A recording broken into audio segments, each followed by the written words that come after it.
Ministra, a mí me da mucho gusto escuchar a una mujer tan juiciosa, tan ponderada, digamos que tan conocedora de la cartera. Y me da más alegría cuando usted nos cuenta que Hacienda acordó una adición de 200.000 millones de pesos para el presupuesto de la vigencia 2022 y que aún así quedarían aproximadamente 1.5% por debajo, lo cual es lamentable. Yo tengo dos o tres preguntas, entre otras. A mí me preocupa mucho lo que está pasando con el Fondo de Compensación Ambiental. Y le voy a decir por qué me preocupa. Porque según su informe, a 31 de julio tiene cero inversión. ¿Y sabe por qué me preocupa? Porque usted acaba de decir que uno de los principales objetivos del gobierno es trabajar con el tema de frenar la deforestación. El FCA se ocupa de Corpo Amazonía, Corpo Mojana, Corpo Urabá, Coralina, Codechocó y Cormacarena, que reciben recursos, justamente porque así como hay ricos, con Cundinamarca hay pobres. Y el fondo tiene cero ejecución. ¿Qué puede uno decir? Que no hubo voluntad del gobierno anterior, entre otras cosas porque el presupuesto de ese fondo es de escasos 10.000 millones de pesos. Y yo no sé si en un país donde solo en la Amazonía se viene hablando de 100.000 hectáreas intervenidas, estamos resolviendo el problema. Me atrevo a decir que no. Lo segundo, me preocupa, doctora, que el FOMAN también tenga reducciones sumamente considerables. Y le voy a decir por qué. Porque aunque usted nos acaba de decir que los 200.000 millones adicionales van todos para FOMAN, llegando a 369.679 millones, hubo una cosa que no nos dijo. La ley 1819 de 2016 dispuso que a partir del 13 de septiembre de este año, el 50% iba para el Fondo Colombia en Paz, sustitución de cultivos ilícitos. Entonces, a mí la cifra no me da, ministra, con todo el respeto. Y no me da porque el FONAM tiene unos propósitos puntuales, que son financiamiento de estudios, investigaciones, planes, programas y proyectos de interés público. Siendo así las cosas, pero mandando el 50% al Fondo Colombia en Paz, la reducción que a mí me da es del 58% aproximadamente. Puede que con estos 200.000 haya una compensación impresionante, pero con la plata que se está yendo del impuesto al carbono para ese Fondo Colombia en Paz, yo sí quisiera saber cómo podemos llegar a la cifra que usted nos da. ¿Cómo están ustedes vigilando que el 15% de esos recursos del Fondo Colombia en Paz, que no depende de ustedes por demás, sí se apliquen al tema de conservación de bosques amazónicos? Lo dice la norma. Los recursos entran por ustedes, pero se ejecutan por otro lado. ¿Quién responde? Tengo otra pregunta que me llama mucho la atención. Usted nos dijo la vez pasada, ministra, y yo le creo que no hay un solo documento que salga de su oficina en que usted lo lea y lo firme.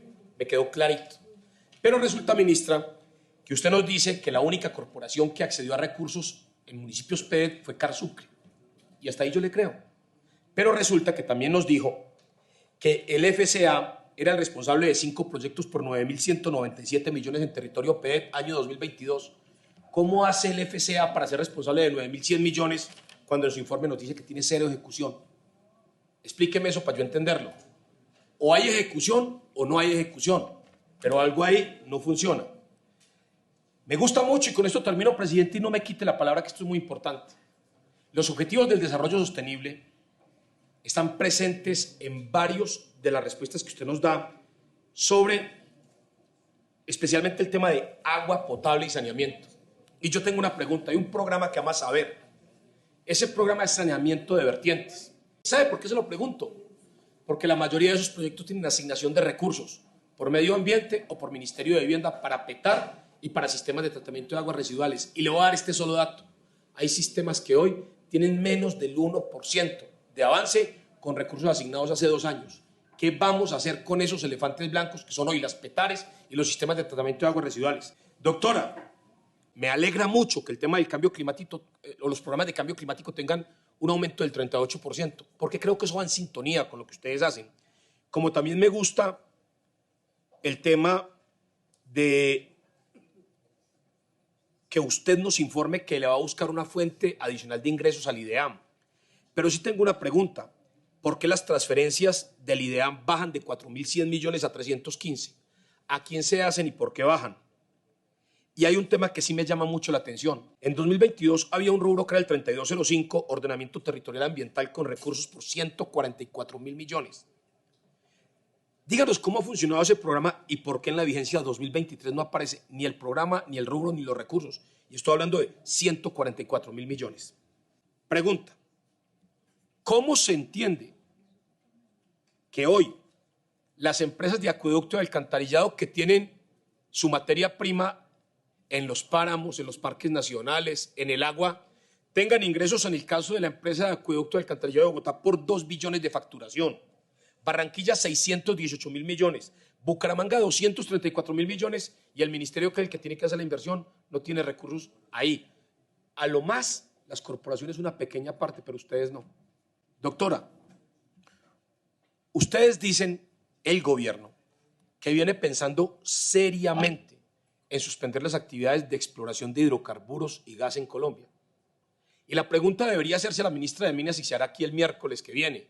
Pero a usted le quiero preguntar, teniendo en cuenta que el petróleo es el principal producto de exportación de Colombia hoy y que además amanecimos con la noticia maravillosa de subir la gasolina a 16 o 17.000 pesos, porque faltan 40 billones del Fondo de Compensación de Precios de los Combustibles, ¿qué piensa hacer el Ministerio del Medio Ambiente para entender y morigerar un poco las posturas en el tema de exploración?